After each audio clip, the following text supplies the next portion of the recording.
Hey friends, welcome to Maria's Ideas Teaches Us to Paint, the tutorial for 2006, episode 38, Eat the Cake First.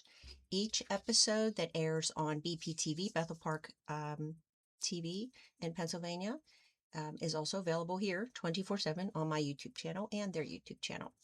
So my YouTube channel is the only place where you can get the tutorials for each episode if you need help drawing the design. So this is for our design that I created for our guest.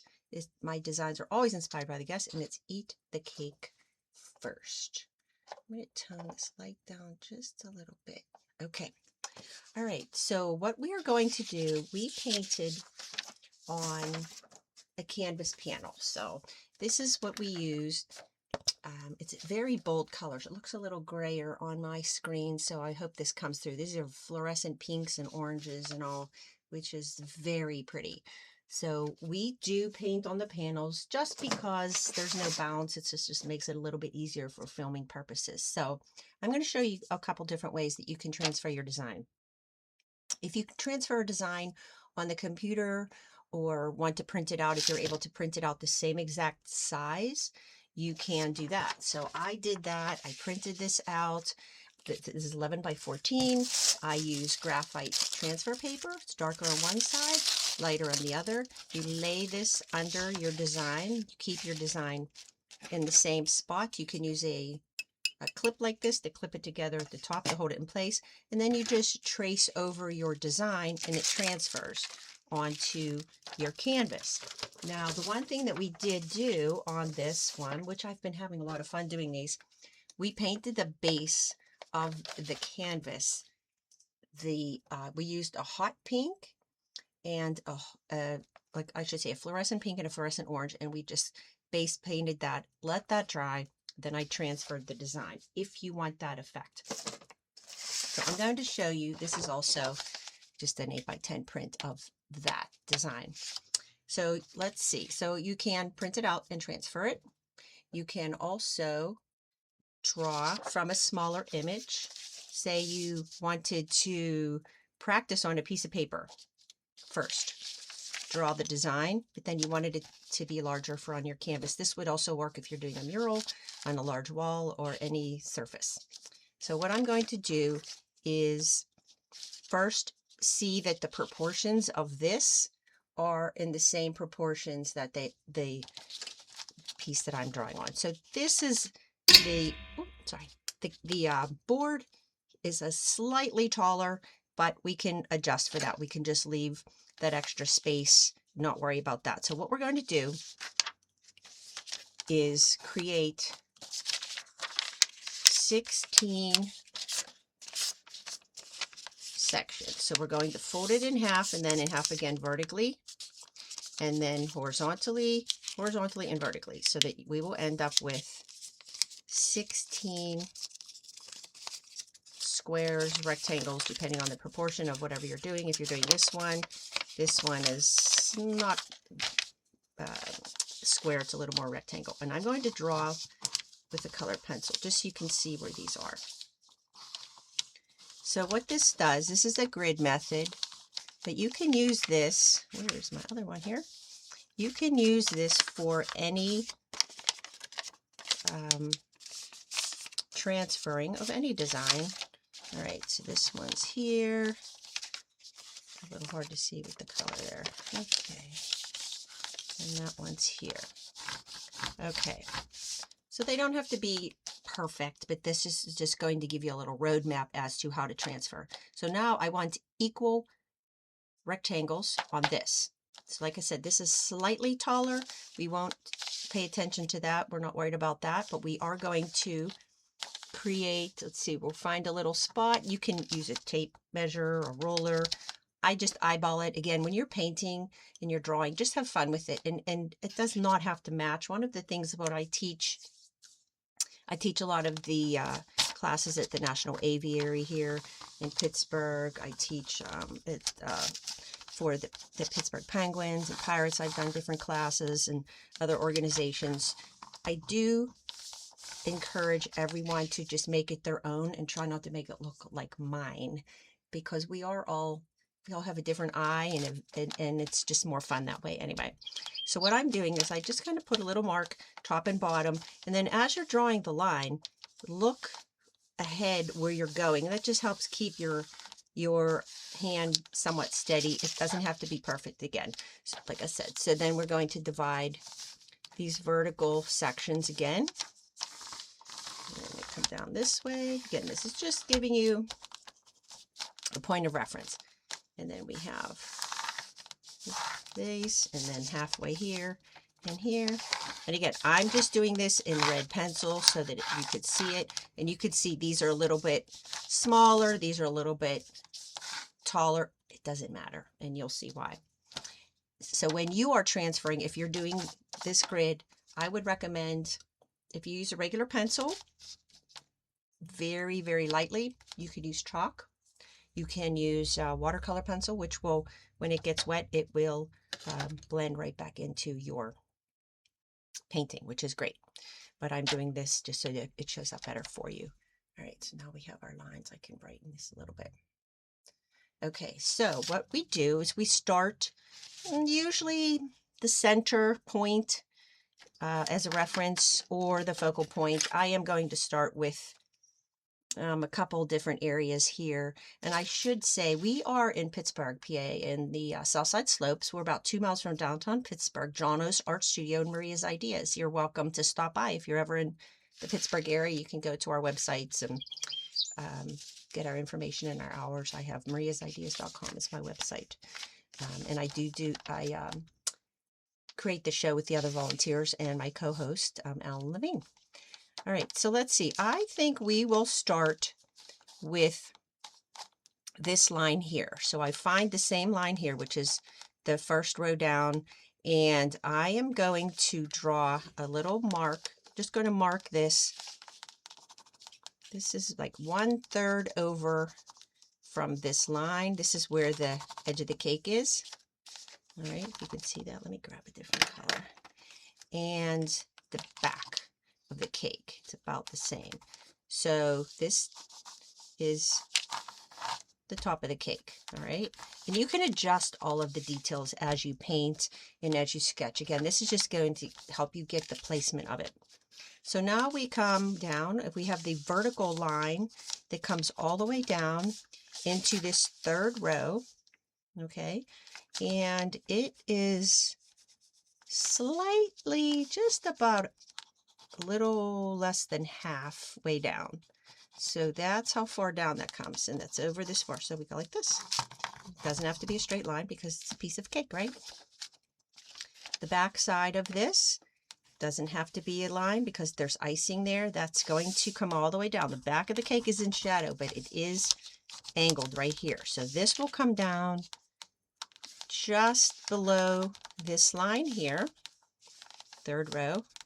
And then we want to find this point. So it is another, so it's halfway between this corner of the cake and this line. So that's here, and we're coming over, and it is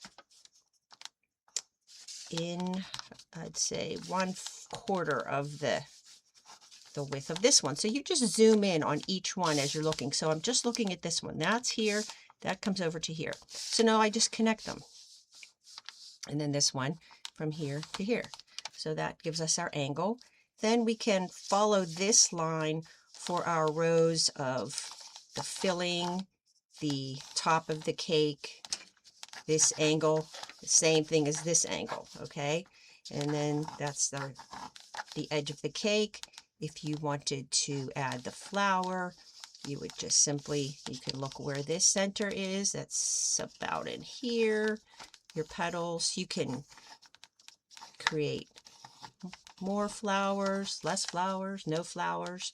The drips, I would recommend drawing them on as well. This lighting here, I have sometimes too many lights, it gets too bright, you can't see them. All right, hopefully you can see those. So that's our icing. Now the drips are coming in. This one is a little bit over to the right from center. So it's the second one down, and then this one comes down, something like this, comes up. And you can do them different. You don't have to make them look exactly like this. Again, this is your artwork. This is just maybe inspiration. Now these do come all the way down beyond the bottom of the cake, and they puddle on the plate. And then this one, and this may not be exactly the way it looks on the drawing either, but that's okay, right? So if you watch the episode, if you go to the playlist, they are described by the name, the date, the year, and the playlist. So this is 2026, episode 38, Eat the Cake First. And then there's our cake with the flower. Now the plate is the second row down, just a slight, maybe just a little bit up here. Again, I'm not measuring anything. And then it comes over where it crosses here.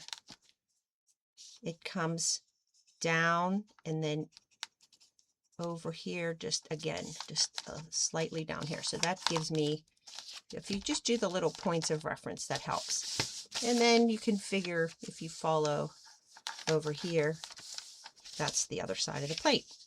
Now, when you're doing anything like this, elliptical, oval, circles, it can get a little tricky, but again, we're going to draw the points of reference, line that up, and as we paint, we can fix it.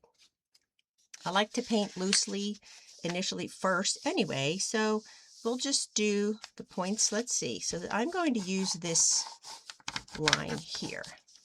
So the center area around this puddled little drip of the icing is right, it's right around here. It's maybe 1, 2, 3, 4, a sixth of the space. And then it comes up. So when I find this line here, it's up, and then it's above this one here. So that gives me the shape there. And then I'll follow the same. Again, you can eyeball it or you can use these points. And then this ridge on the plate is about equal parts here.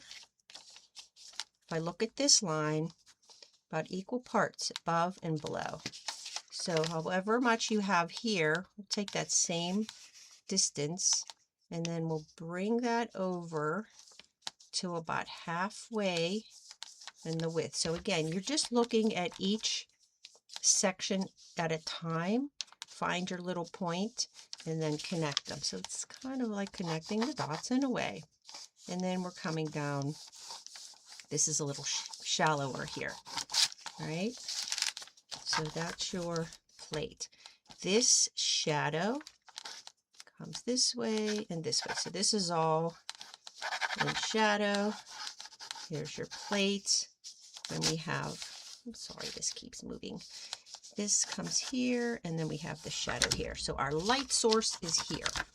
You always, when you're painting, drawing anything with a shadow and highlights, you need to know where's your light source. So the light source is up in here. Everything is brighter, as you can see here on my printout. There are highlights. This is highlight, the shadows on the right side. The highlights on the left side of the icing, on the right side, shadow, shadow. So if you're consistent with that, it's just light and shadow. That's where everything comes together. Now the fork, if you wanted to add that, let's see, we have third row down, okay. It is this point right here. I'm going to pay attention to this one and this one. So this is about a third of the height of this rectangle. So if I divide this, use this line in thirds, that gives me, let me grab a different color. See if this one will show up. Oh, okay. So if I have thirds here, this is my fork. I'm coming up, just angling this. This just gives you this, basically the size, and then it just curves up the handle curves, comes down like this, and then you have the prongs. 1, 2, 3, 4, and I just kind of scribble the design, and I like to do all of the details and figuring things out a little bit more as I'm painting. If you feel more comfortable doing this and working that all out ahead of time, that's fine too. I think this might be a little light so you can see here. So that's the edge of the fork. Okay, and it comes down. This comes up here. This comes up here, and then these, you keep in mind this angle again.